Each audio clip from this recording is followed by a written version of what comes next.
نہ ہماری روایت الاؤڈ کرتے ہیں. ہماری تو حدیث وہاں سے شروع ہوتی ہے کہ تعلیم کا فرض جو عورت اور مرد دونوں پہ, اور یہاں پہ آپ اس چیز کو وائلیٹ کرتے ہیں. نہ ہی ہماری آئین الاؤ کرتی ہے, نہ آئین الاؤڈ کرتی ہے. ایگزیکٹلی. تو یہ ہے کہ عوام کو کھڑا ہونا ہوگا. ہم نے سارا ملبہ طالبان پہ بھی نہیں ڈالنا, یہ ہماری سب سے بڑی غلطی ہے. ہم ان کو اتنی اتھارٹی دے کیوں رہے ہیں کہ وہ ہماری بچیوں کا مستقبل ڈیسائیڈ کریں گے. وہ ڈیسائیڈ کریں گے بچیاں پڑھیں گی کہ نہیں پڑھیں گی. نہیں, ڈیسائیڈ ہم نے کرنا ہے, عورتوں نے کرنا ہے اور ہمارے مردوں نے کرنا ہے. اور ہم نے کہنا ہے اس دفعہ زیرو ٹالرنس. یہ لوگ آئیں گے, ابھی ویسے بھی ان کی پولیٹیکل پارٹیز بن رہی ہیں, الیکٹ ہو کے آ جائیں اور صحیح طریقہ اپنائیں. یہ طریقہ نہیں ہے کہ آپ تشدد کریں, آپ رو کے آپ مار داڑ کریں اور آپ کہیں کہ بچیاں نہیں پڑھیں گی. مگر شاد صاحبہ تھوڑا سا ملبہ پاکستان کی حکومت کے اوپر بھی ڈالیں. ہے اسٹیٹ ریسپانسبل ہے نہ وہ کرے, الاؤ کرے. جس طرح شاد کہہ رہی ہیں, یہاں پہ پشتانہ بتا رہی ہیں اور زالہ بتا رہی ہیں, ہر جگہ عورتوں نے اور سول سوسائٹی نے احتجاج کیا طالبان کے خلاف, چاہے وہ افغانستان میں ہو چاہے وہ پاکستان کے اندر. اس وقت حکومت کیا سوچ رہی ہے, پروونشل حکومت کیا سوچ رہی ہے؟ کیا وہ ہماری طرح سوچ رہی ہے یا وہ کسی اور پیج پر ہے؟ دیکھیں, جو پچھلے 2-3 مہینوں سے ہمارے پروونشل اسمبلی میں جو اپوزیشن لیڈر ہیں سردار بابک صاحب, وہ کنٹینیوسلی ایک بات کو اٹھا رہے ہیں کہ جو طالبان ہیں, کیونکہ وہ ہماری جو چیف منسٹر ہیں سوات سے ان کا تعلق ہے, تو وہ کہہ رہے ہیں کہ انہوں نے خود جو رینسم اماؤنٹ ہے وہ پے کی ہے طالبان کو. تو پہلے بھی انہوں نے کہا تھا کہ ہم آپ کو آفیسز دیں گے. ابھی بھی ان کا تو یہی لگتا ہے کہ ان کے وہ جگہ بھی پرووائڈ کر سکتے ہیں اور وہ کچھ جگہوں سے وڈرا بھی کر سکتے ہیں. جو انفارمیشن لوگوں میں آ رہی ہے, جو طالبان افغانستان میں موجود ہیں, جو پاکستان سے ادھر گئے ہوئے تھے ٹی ٹی پی کے لوگ, انہوں نے ادھر سے جو میسیجز بھجوائے ہیں تو ان کا یہ ہے کہ جی ہمارا فلاں جرنل کے ساتھ یہ بات ہوئی ہے اور فلاں ڈسٹرکٹس جو ہیں اس سے گورنمنٹ وڈرا کرے گی, وہاں پر ہم ٹیک اوور کریں گے, اور ہمارے ساتھ یہ بات ہوئی ہے کہ آپ لوگ دن کو پرامن رہیں, رات کو آپ لوگ کارروائیاں کریں, اور نیکسٹ ڈے آپ کہیں کہ جی ہم نے کوئی اس طرح سے کام نہیں کیا. اور انہی دنوں پر یہ جو ہمارے ایم پی اے صاحب ہیں اس پہ بھی اٹیک ہوا, کچھ پولیس پوسٹ پہ اٹیک ہوئے ہیں, کچھ بلاسٹ بھی ہوئے ہیں باجوڑ میں اور تحصیل ناظم پہ ہوا ہے.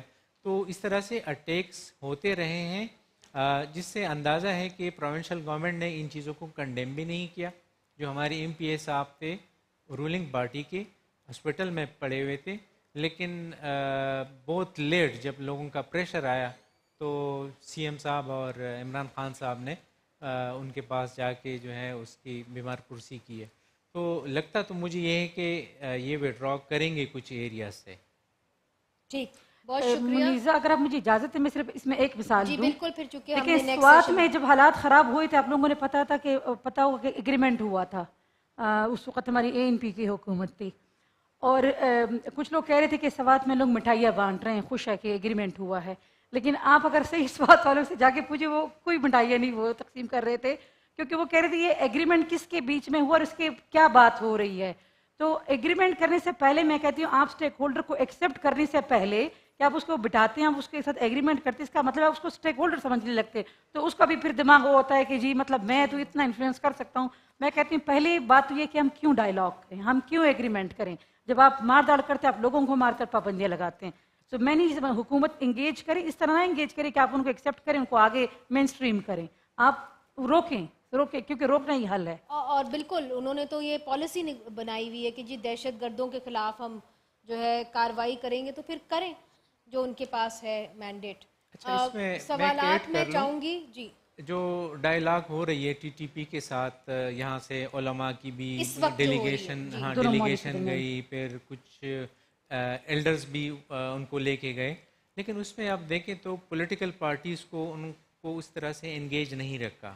جو ہم سٹیزنز ہیں ہمیں انگیج نہیں رکھا, ہمیں کافی نقصان اٹھانا پڑا ہے, ہمارے لوگ مارے گئے ہیں, ہماری آپ کو اسٹیک ہولڈر نہیں بنایا گیا. جی ہم ایک امپورٹنٹ اسٹیک ہولڈرز ہیں. سوال ہے جی وہاں سے, اور ہمارے جو افغان دوست ہیں ان کے لیے بھی کوئی سوال دیجیے گا, مگر سوال ہو تقریر نہ ہو, مختصر. ہاں السلام علیکم. میم پشتانہ دورانی سے سوال کر سکتا ہوں؟ کریے, پشتانہ دورانی کے لیے سوال ہے جی, کریے. میم ہم نے افغانستان میں دیکھا کہ جب طالبان نہیں تھے تو تب ایسا ہوتا تھا کہ اگر کوئی وومن مارکیٹ جاتی ہے بغیر برقعے کے تو اس کا ریپ کر دیا جاتا ہے, اور اگر طالبان کے رجیم میں جاتی ہے تو ان کو کوڑے مارے جاتے ہیں.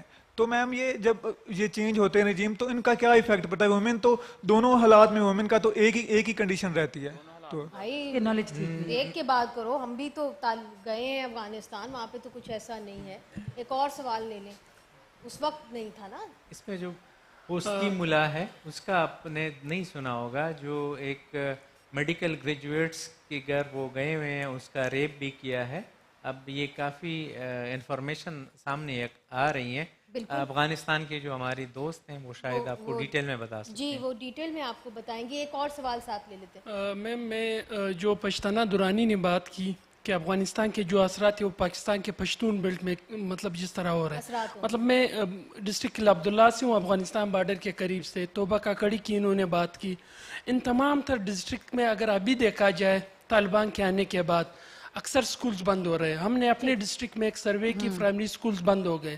وہاں پہ جو بچیاں مدرسے میں جاتی ہیں انہیں یہ کہا گیا تھا کہ صبح آپ لوگ کافر ہوتے ہو, شام کو مسلمان ہو جاتے ہو, یعنی جب آپ سکول جاتے ہو تو آپ کافر بن جاتے ہو. تو یہ صورتحال ہے. جی Pashtana, I'll come to you. The question is really to you, and Urzala can perhaps answer it as well. Well, the question is, آپ نے سنا ہی ہوگا, آپ کو آواز آ رہی تھی میرے بھائی کی, انہوں نے کہا کہ جی بتائیے. دونوں سوال. I think the first question maybe if we reflect on it, صحیح ہے. دیکھیں ریپ ہوتے ہیں, ٹھیک ہے, ریپ ابھی کے رجیم میں بھی ہو رہے, پچھلے رجیم میں بھی ہوئے تھے. میں پچھلے گورنمنٹ excuse my words, پچھلے government elected democratically elected government میں بھی ہوتے تھے. women rights violations ہوتی تھی. پشتو میم کہتے ہیں میں کسی کا منہ نہیں دھو رہی اس بات میں, ٹھیک ہے کہ نہیں, وہ اچھے تھے یہ برے ہیں, ٹھیک ہے. دونوں نے women rights violations کی ہیں, دونوں نے abuse کیا ہے. اب بات یہ ہے, yes women is not protected, but کیا جا سکتا ہے. جو آپ کے پاورفل اسٹیک ہولڈرز ہیں ان کو سوال کرنا چاہیے نا, ان کو پوچھنا چاہیے کیوں کر رہے ہو یہ. اسلام میں تو یہ الاؤڈ نہیں ہے. ہم پٹھان ہیں, پشتون ہیں, افغانستان میں جتنی بھی مائنورٹیز ہیں, nobody is supporter of this, you know. So why do women get harassed? Because the society accepts it کہ honor killing, اگر کسی عورت کو کچھ کیا جائے including sexual harassment and violation, it's okay, it's acceptable. آپ کو اسٹون ٹو ڈیتھ کیا جائے گا, but it's okay to do that. یہ سب سے پہلی بات ہمیں سمجھنی چاہیے. دوسری بات یہ, قلعہ عبداللہ اور جو علاقے ہیں, پہلے تو ان میں اسکولس کبھی پاکستان نے بنایا نہیں. لیٹس بی آنیسٹ, ٹھیک ہے. ایک اسکول بنتا ہے پشین میں, آپ کو پتا ہے ابھی تک 10ویں تک ایک اسکول ہے, ہائی اسکول. پتا ہے کتنے گاؤں ہیں, ایک اسکول ہے. وہ لڑکیاں سب آتی ہیں, 800 روپے دے کے آتی ہیں, ان میں کچھ پڑھ لیتی, کچھ ڈاکٹر بن جاتی ہیں, باقی سب رہ جاتی ہیں, ان کی شادیاں ہو جاتی ہیں, پھر ان کے مسئلے شروع ہو جاتے ہیں. تو جی قلعہ عبداللہ میں, توبہ کاکڑی میں, سب علاقوں میں یہ ہوگا جب تک قلعہ عبداللہ کے مرد, پشین کے مرد, کندار کے مرد اٹھ کے اپنی بیٹیوں کو خود اسکول نہیں لے کے جائیں گے, خود اسٹیبلشمنٹ سے یہ سوال نہیں کریں گے, خود ملا سے یہ سوال نہیں کریں گے کیوں میری بیٹی کو اپنی جانے دے رہے. شریعہ میں کس نے کہا کہ آپ انہیں جانے مت دیں؟ قرآن میں کہاں لکھا ہے کہ عورت کو مت جانے دو, مرد کو جانے دو؟ آپ پہلے مجھ کو یہ ایکسپلین کریں. جب ہم سب ایسے غیرتی ہو جائیں گے نا, اس دن عورت کا جو یہ سسٹم ہے نا, یہ ہراسمنٹ بھی, یہ ایجوکیشن الٹریسی کا پرابلم بھی, یہ سب کچھ ختم ہو جائے گا. لیکن ہم میں سب سے پہلے یہ ہمت ہونا چاہیے. آپ کو پتہ ہے میرے ابو سارے خاندان سے لڑتے تھے, سارے خاندان سے تھا کہ مجھے اسکول بھیجے, ٹھیک ہے. آج میں پڑھ لکھ کے کچھ ہو رہی ہوں نا, ابو نہیں لیکن میں کچھ کر رہی نا. سب مردوں کو اس طرح سے لڑنا ہوگا, پھر کچھ ہو سکتا ہے. بہت خوب. مگر ایک سوال جو انہوں نے کیا ہے اس کے اندر کچھ ریفلیکشن ہے, جو ایک پرسیپشن بنی ہوئی ہے ارزالہ, وہ یہ ہے کہ جو پچھلی مجاہدین کی حکومت یا کارزائی صاحب کی, اشرف غنی صاحب کی, اس کے اندر عورتیں جو تھیں وہ محفوظ نہیں تھیں, گھر سے باہر نکلتی تھیں تو ریپ کا شکار ہو جاتی تھیں. اور اب جو طالبان ہیں وہ عورتوں کو نکلنے نہیں دیتے, وہ کوڑے مارتے ہیں. یقیناً جس طرح میرے بھائی نے بھی بتایا کہ کس طرح اب خبریں آ رہی ہیں کہ Taliban have raped women. But would you like to address this question? Because when I came to Kabul, I saw a lot of women working and going out and working under Ashraf Ghani and Karzai. Muneza, I think Ibrar Saab mentioned a very evidential fact, which Taliban tried to first say it's a propaganda, it's against, it's a fake news and false news, but actually the person responsible himself came up and confessed about basically marriage and all the conflicting information coming in. In one case is a great example. In this case, it's not a simple, ordinary case. It's a special case because the person is one of the mouthpieces of the current ruling regime in Kabul. So that's an example. Forcing someone to get married and then basically having problems as followed. There are lots of reports from different parts of the country about abuses. Women, violence against women, abuse against women is a phenomenon that existed all throughout, whether in Karzai time or Ashraf Ghani time or the Mujahideen time or the former Taliban time or now. The discrimination, the systematic discrimination against women has never been non-existent. Let's put it that way. Taliban, if they come with this perception that, oh, we are coming to keep women inside the houses so that they are protected and saved, how many weddings are they doing? How many reports do you hear about Taliban marrying women after the other? There are news of some Taliban men basically marrying 2 women in 1 week in the northern Afghanistan. So I don't think these weddings are by consent, but based on the Sharia law. If women are not marrying based on the consent, that marriage is not even a Sharia-based marriage. It's not a legitimate marriage, So the question here is not protection and preservation. Nobody buys that. In the Afghan villages, in the Afghan cities, in the Afghan provinces, nobody buys this idea that keeping and imprisoning women inside their houses is for the safety of their own dignity. No, actually, women are safer if they have a dignified life, by meaning that they have access to education, they have access to health facilities, to justice. Our judiciary is completely paralyzed in terms of the women's access to judiciary because they are systematically reducing and restricting all women from their jobs, basically, without even paying them salaries. Men do get paid salaries, but women get nothing. This is systematic, and I think when it comes to reflecting in terms of protection, no, actually, this cannot be accepted. The key protection for the communities, for the women are communities. How they create systems and mechanisms to protect women. For example, back in 2004-5, I was traveling in some of the most in that time, insecure areas like north of Laghman province in the eastern Afghanistan, Dawlat Shah, and these areas. And I checked on people, why you don't let your girls to go to school at that time? And the simple reason by the community was that we don't feel safe that our girls get access to high school, because high school is a few villages down, and there are lots of cornfields. And during the seasons that the cornfields are higher, it's unsafe to let the girls go there. Right. Well, if there are transportation arrangements and everything, then we can do it. So I agree with the point. I think this is across both countries and our societies, that security and safety is a question to secure. But believe me, we all remember, and I think Kainat and Pashtana probably are young, but I'm sure that they are also remembering the time when UN, UNICEF, and WFP, and all of them were basically contributing a can of oil to encourage girls to get to school. But now look at these girls. They're coming out themselves and saying, like, let us educate ourselves. The stories of men supporting girls' education is also something we have to accept, really. Right, and sadly, where is the international community that was actually doling out a can of oil to encourage girls to school? I think that is perhaps the most tragic story, that the women of Afghanistan have been completely abandoned. An interesting point that Urzala makes, that women are not getting paid, so systematically they are being pushed out of the workforce. Thank you very much, Urzala, for joining us. I know this was not an easy time for you, and we hope and we dream of a better Afghanistan where there'll be room for women like you, and we hope that we will see it in our lifetime.